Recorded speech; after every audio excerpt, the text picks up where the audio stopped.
Hello student, good morning. कसे आहात? बरं आहे ना? Today we are going to learn.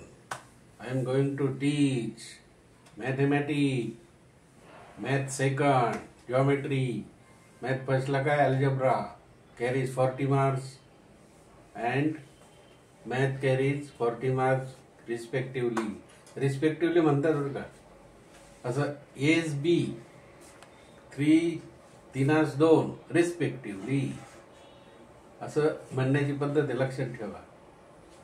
The area of ABC is 49 square centimetre while the area of PQR is 36 centimetre square respectively. आहे की नाही? म्हणजे एक दुसऱ्याची रिस्पेक्टिवली इंग्लिश मध्ये म्हणण्याची पद्धत आहे. आता तुम्हाला इफ ट्रायंगल एबी हा जो त्रिकोण आहे, त्रिकोण एबीसी समरूप त्रिकोण PQR, हे समरूपचं चिन्ह आहे नाही का? त्रिकोण एबीसी समरूप त्रिकोण PQR आणि AB PQ बरोबर 2/3 2/3 2/3. Then find the value of area of triangle ABC upon area of triangle PQR. Solution इथं बघा. आता काय केलंय? Formula area of triangle ABC upon area of triangle PQR is equal to बाजूचा वर्ग, पहिल्या बाजूचा वर्ग अपॉन दुसऱ्या बाजूचा. पहिली बाजू काय दिली? AB square upon PQ square, AB square upon PQ square. AB आणि PQ चं प्रमाण किती दिलंय? 2/3. म्हणून area of triangle ABC upon area of triangle PQR is equal to 2चा वर्ग छेद 3चा वर्ग. 2चा वर्ग माहिती आहे, square of 2 4 and square of 3 9. So 4/9. This is answer. मग काय आलं आपल्याला? Area of triangle ABC upon area of triangle PQR is equal to 4/9. हे आन्सर आलं मित्र तुम्हाला. It may be carry 3 marks or it might be 2 marks. 2 मार्कासाठी येतं, 1 मार्कासाठी पण येतं. म्हणजे असा प्रश्न येतो, म्हणजे येतं. एक क्वेश्चन पेपर मधला मित्र. दुसरा प्रश्न आहे बघा. हा या ठिकाणी ओ केंद्र असलेलं वर्तुळ आहे. Circle is having O centre. हे बघा, द ट्रायंगल एबीसी इज कोणता आहे? Inscribed angle. ये अँगल एबीसी हा इन्स्क्राइब्ड अँगल कोणता आहे? अंतर्लिखित कोण. कोणता आहे? अंतर्लिखित कोण.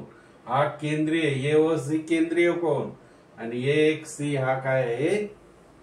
हा कंस आहे. AXC अंतर्लिखित कोणाने केलेला अंतरखंडित कंस. म्हणजेच काय? Inscribed angle ABC is equal to काय होईल? 1/2 मेजरमेंट ऑफ आर्क AXC. आहे की नाही? असं थेरम आहे, ते प्रूव्ह करायला येतं. पण हे 3 मार्क किंवा 2 मार्क किंवा 1 मार्काला पण हा प्रश्न आहे. 1 मार्क, 2 मार्क किंवा 3 मार्क. लक्षात ठेवा. मग आता काय दिलं? If ABC is equal to 60. Inscribed angle किती आहे? 60° आहे. Arc ABC find AOC. Find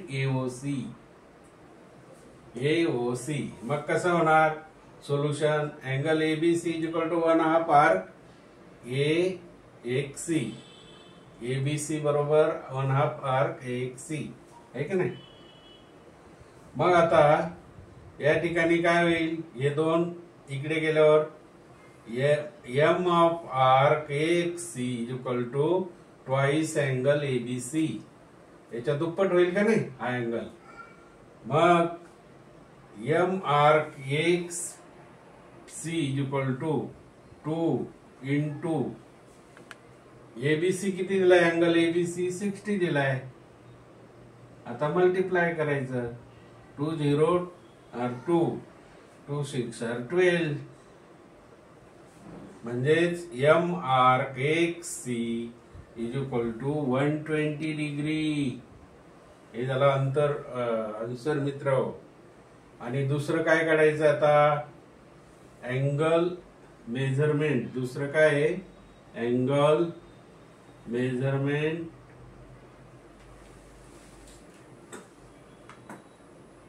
हे उलट झालं मित्र. Measurement of angle AOC is equal to काय होईल, measurement of arc AXC. Measurement of angle AOC is equal to measurement of arc AXC. हा कोण आणि हे आर्कचं माप सारखं असतं. हे मेजरमेंट ऑफ AOC केंद्रीय कोणाने केलेलं माप हे त्याने केलेल्या आंतरखंडित कंसाच्या मापा एवढं असतं. म्हणून measurement of angle AOC is equal to measurement of arc AXC. मग AOC किती आला, AXC किती आपला 120. म्हणून मेजरमेंट ऑफ अँगल AOC सुद्धा किती आलं, 120 मित्र हो. हे माप आणि हे माप सारखंच असतं. हे सुद्धा 3 मार्क किंवा 2 मार्क किंवा 1 मार्काला सुद्धा एकच प्रश्न येतो. लक्षात ठेवा, क्वेश्चन पेपर मधले पेपर आहे, हा आपलं सोल्युशन आहे आणि प्रश्न आहे. आता दुसरं काय आहे मित्र, in triangle ABC is equal to 90 degree, M angle C is equal to theta. हा थीटा दिलाय आणि ABC हा 90 डिग्री काटकोन त्रिकोण आहे बरोबर. आता या ठिकाणी find the value of theta नाही का. मग आता या ठिकाणी ऍक्टिव्हिटी दिली तुम्हाला, चौकोन दिलाय 3 मार्काला किंवा 2 मार्काला तर येतच किंवा 3. AB square plus BC square, AB square plus BC square is equal to काय आहे, AC स्क्वेअर. का, पायथागोरस थेरम हे सुद्धा येतं dash dash. Pythagoras theorem AC square आहे हा, AC square. Divide both sides by AC square. या इक्वेशनला बोथ साइड AC स्क्वेअर ने डिवाइड करायचं. AB square by AC square plus BC square by AC square is equal to AC square by AC square. AC square केले एक राहिला का नाही, म्हणून AB by AC bracket square plus BC by AC bracket square is equal to 1.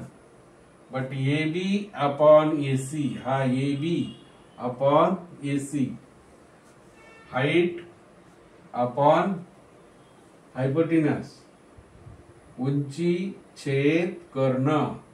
उंची छेद कर्ण काय होतं, साइन थीटा. म्हणजे AB upon AC sine theta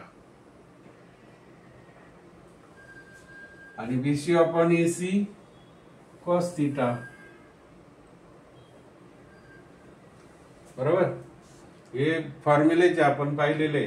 AB upon AC is equal to sine theta, BC upon AC is equal to cos theta. So that sine square theta plus cos square theta आपल्याला माहिती आहे काय आहे त्याचं 1.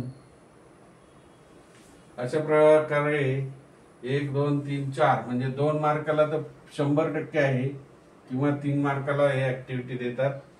समजलं. तिन्ही प्रश्न व्यवस्थित क्वेश्चन पेपर मधले आहेत मित्रांनो.